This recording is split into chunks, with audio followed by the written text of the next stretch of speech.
was supposed to be the perfect end to a fantastic career. Instead, Zinedine Zidane, the greatest player of his generation, departed world football in disgrace. His headbutt on Italian defender Marco Materazzi was a moment of madness. Zizou has written some great chapters in football's recent history. How sad that he should save the most shameful episode for the final page of his story. But we should remember the good times too. And this is our tribute to all that was great about Zinedine Zidane. He's got an elegance about him that you don't see in any other player when it comes to controlling the ball or going past someone. He won the FIFA World Player of the Year 3 times. He's a ballerina on the pitch because the way he moves across the pitch, his first touch with both feet. The golden ball at this year's FIFA World Cup. For me, he is the best player in the world. No one else comes close.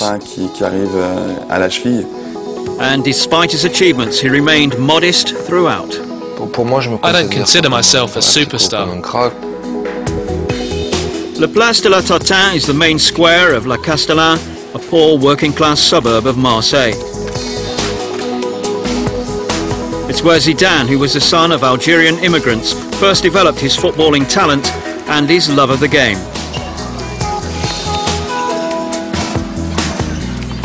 It was a tough environment, but according to French striker Sidney Govou, the influence of Zidane's humble upbringing never left him. Zidane is Zidane. He's more than just a footballer in France. His standard is higher than the rest.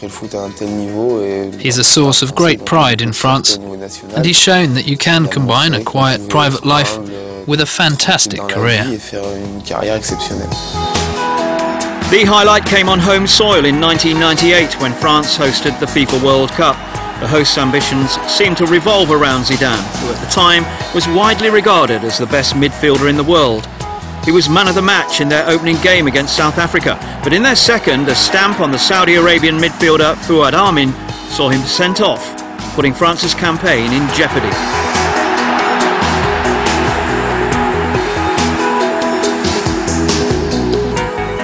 It was his first sending off at international level, and of course it wouldn't be his last. Zidane returned to the side for the quarter-finals, and redemption was to come in the final against Brazil. His 2-headed goals against the reigning world champions helped the hosts to a comfortable 3-0 win in Paris.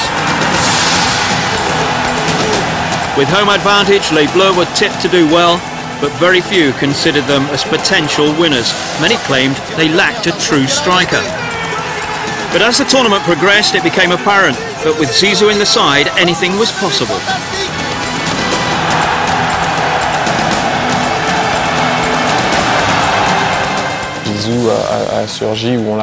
Zizou came up trumps just when we needed him to.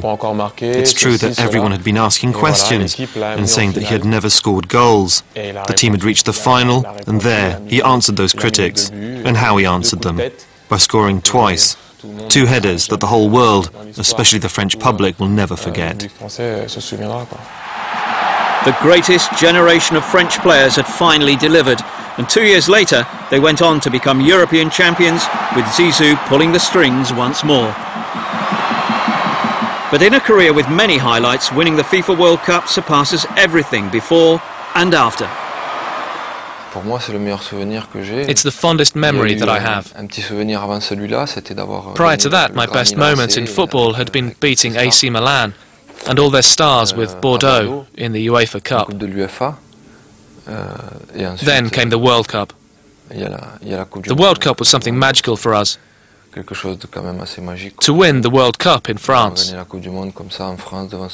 in front of our own people, in front of our friends, you couldn't wish for anything better. Zidane's ability first came to the fore in the French top flight. After 4 seasons with AS Cannes, he moved to Bordeaux in 1992. He stayed with Les Girondins until 1996, when Italian giants Juventus came calling. But none of this would have been possible if it wasn't for the late Jean Varot, a scout for Cannes. Ask Zidane himself, and he'll tell you Vareux was the biggest influence in his career. Speaking in 2003, Vareux recalled the first time he saw a young Zidane in action. I was drawn to his technical ability. I'd never seen anything like it before. The other people who were watching were more concerned with the game itself, the individual battles. They didn't seem to notice his virtuoso performance. It didn't take me long to pick him out. He was fantastic. Zidane's move to Juve saw him develop into a truly world-class talent. He won 2 Serie A titles with the old lady, but he failed to win the Champions League.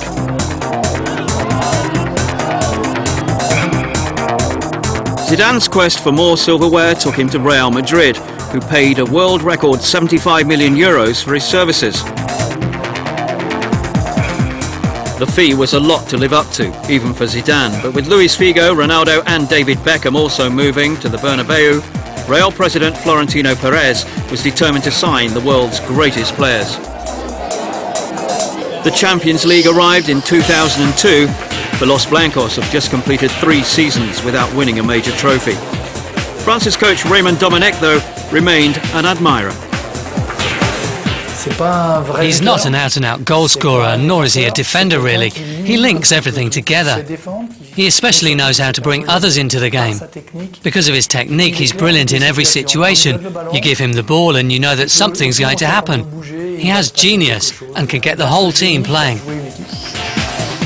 After Euro 2004, Zidane, along with Lilian Thuram and Claude Makélélé, retired from international football. But with France struggling in qualifying for the 2006 FIFA World Cup, the trio returned to secure their place in Germany, where Zidane, leading the way, would embark on one last hurrah. I think to an extent that you're born with something. And then you need to work hard. A lot of work, a lot of practice at training, and then if you wish to continue doing what you enjoy, and you wish to become better, you will improve, year on year.